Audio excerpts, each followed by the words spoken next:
marami na umanong mga mangingisda at tindera ang umaaray dahil sa matinding epekto sa kanilang kabuhayan nito pong naganap na oil spill sa lalawigan ng Bataan. Daing nila, halos wala nang bumibili sa bagsakan ng mga isda dahil sa pangamba na maaring kontaminado na ito ng langis. Si Marlon Rojas sa balita.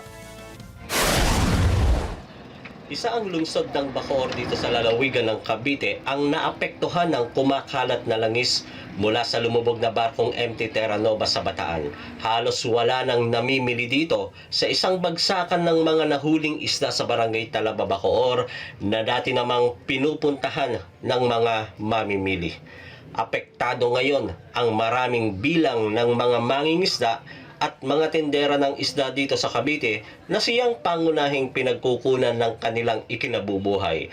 Anila pa ay hindi sila makapangisda sa laot dahil binabawalan sila ng mga otoridad. Mahina po yung pahuli ngayon.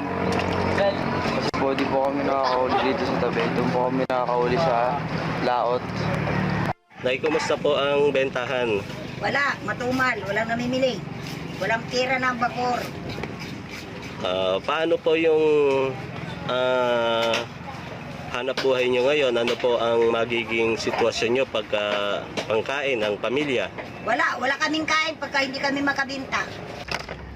Ang Bacoor ang isa sa mga lugar dito sa Cavite na pangunahing pinagkukunan ng tahong at talaba. Subalit, maging ang mga ito, ipinagbawal na rin. Pati po yung pagtatahong po namin, saka pagtatalaba, nagbawal na rin po nila. Agarang tulong ang hiling nila sa ating gobyerno para sa kanilang pamipamilya.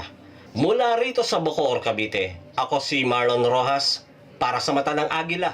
Matatag, matapang, matapat. Maraming salamat sa inyo pong pagsubaybay sa Mata ng Agila Primetime. Para malaman ang matatag, matapang at matapat na mga balita, i-follow lamang at mag-subscribe sa AtNet25 TV.